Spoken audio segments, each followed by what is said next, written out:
Welcome to Henry KNG TV.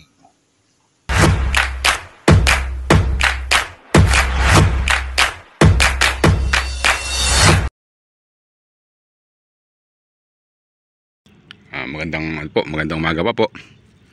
Ngayon po yan to sa school. Ngayon po ay December 24, 2024. Ayan. Nakalimutan ko na yung pecha kasi nga po ako po ay busy sa aking trabaho ngayon. Ako po ngayon isang driver ng Lalamove. Nagkaroon po ako ng isang sasakyan. Kaya po yung binabiyahe ko ngayon. Lalamove driver po ako. Ito, yan ko lang po sa inyo yung mga tanim ko ngayon dito. Yung mga bayabas ko na. Ito nga po palang bayabas na to. Itanim po ito noong mahigit na pong magtatatong taon na po. Kasi nga po po itanim 2021 po yata ako na itanim ito. Ayan po, may bunga na. Halos 3 taon na po ito. Ayan. Marami na po ako napitas dito. Yung napitas po dito ay malaki na, gano'ng kalalaki. Ito po ay mga siguro po mga pang-4 na bunga na po ito. Hindi ko lang po na-video kasi nga po ay busy po ako sa trabaho. Ayan po. Yung iba po hindi po mapalaki na masyado kasi nga po hindi ko po ito naabonohan. Hindi nga po naabonohan kaya ganito lang po kalaki. Pero dating din po ang araw, ito po ay maasikaso ko. Binalot ko po sila ng plastic para hindi po sila kagatin ng insekto. Kasi nga po yung mga nauna kong pinitas dito, mga nakagat po sila ng insekto. Ayan po, ang laki. Ang laki. Natandaan nyo, itanim po ito ay maliit lang. Ganun lang kalalaki. O yan, ang lalaki na nila. At nagbunga na nga po. Dito po, marami po ako napita sa gawin na to, sa side na to. Sa side niyan, ayan po yung mga pinanggalingan ng pinagpitasan ko. Katunayan po yan, marami po yan. Sayang pa. Siguro po baka yung mga napitas ko lahat dito mahigit na 10 piraso. Pati doon sa isang puno iba kasi naunahan ako ng mga bata. Ayan mo na po. Tinapupaw natin yung bayabos sa gawiron. Tapos po yung luya. Yung luya ko po dito galing sa Bicol. Yan. May mga bunga po sila. Tinabunan ko lang sila ng lupa. Ayan. May mga laman na po sila. Ayan. Maganda rin po yung naging laman. At paano makakatikim din po ng luyang Bicol. Yan nga po. At saka wala na po ako sa school. Iba na po yung nga dito. Iba na po yung utility dito. Kaya ganyan na po ang itsura ng school ngayon. Ayan, may mga tamak ng basura. Medyo wala na po sa ayos. Kaya ganyan po itsura ng school ngayon. Bali simula po July, wala na po ako dito. July po pala, nagtrabaho po ako ng July. Tapos po yung mga sumunod na buwan hindi na kasi nga po naganda lang ako, naging Lalamove driver po ako. Ginamit ko na po yung sasakyan ko. Yan po, wala na po sa ayos yung school ngayon, hindi na po maganda, hindi po katulad dati na may binibidyo ko ay talaga napakaganda. Ay, yan po palang malunggay ko din tingnan po natin malunggay ko.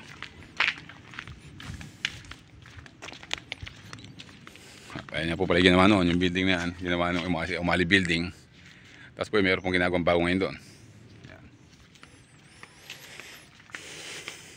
Balikan po natin itong mga dragon fruit dito. Yan po, marami po ako na-harvest dyan. Napapabayaan ko na rin. Ito po pala yung malunggay. Nahahangin na rin.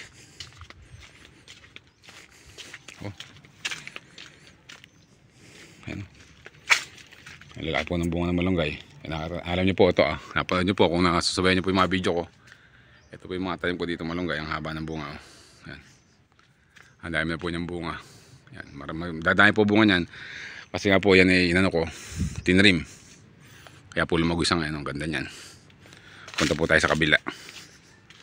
Sa mga bunga ng bayabas doon. Ito pa isa. Binalutan ko po lahat yan.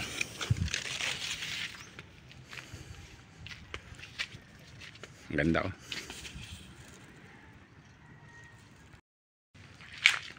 Ayan po yung mga tayo kumalunggay dito. Yung kasamaan po na may mga bunga po. Mahaba po yung bunga nito. Ayan.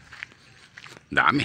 Pagdating po ng pasukan, January ito papasukan na. Makakita mo ng mga magulang yan. Sigurado po yan po mahihingi sa akin yan.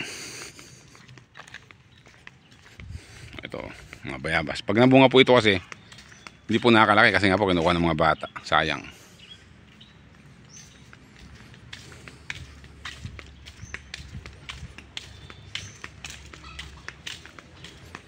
Kaya dito po sa side na to, Ayan, may mga bunga rin po nandito. Nakapilas din po ako ng 3 dito. 3 malalaki. Tapos may mga bunga pa ano. Binalutan ko po ito. Ayan, ayan po, binalutan ko yan. Ayan, may mga balot po yan. Ako po yung nagbalot yan. Kaya po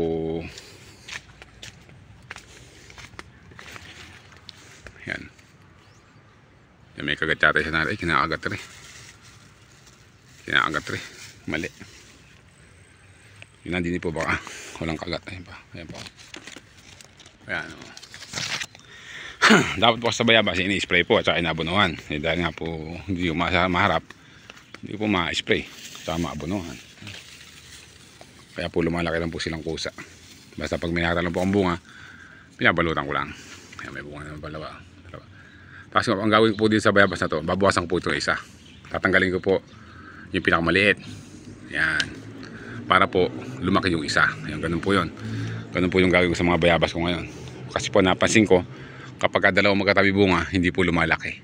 Kaya po yan, binawasan ko po ng isa para lumaki po. Ayan po yung gagawin ko ngayon dyan. Ito po natin itsura ng isko ngayon.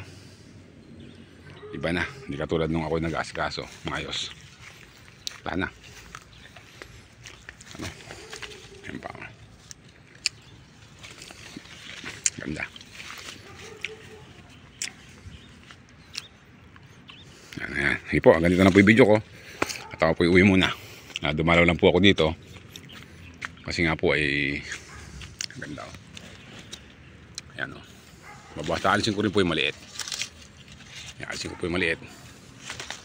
Para ititira ko po yung isa para lumaki. Ayan po, para gumanda. Ayan po yung gagawin ko sa bayabas ko ngayon. Sige po, ganito na yung vlog ko. Maraming salamat po sa patuloy yung suporta sa akin. Kahit madalang ako mag-video o mag-vlog. Dahil nga po, busy ako sa trabaho ko. Pero pinipilit ko po ngayon na bumalik uli sa YouTube para maituloy ko po yung nasimulan ko dito. Kasi nga po, ako monetize dito. Kaso nga lang po, hindi po ako nakakasahod. Kasi nga po, yung mga video ko, konti yung views at saka madalang po ako mag-upload. Sige po, muli po, hanggang dito na lang. At kung wala po kayong tanim, magtanim po kayo. At kung saan po kayo naroon, ingat po tayo lahat. Maraming salamat po.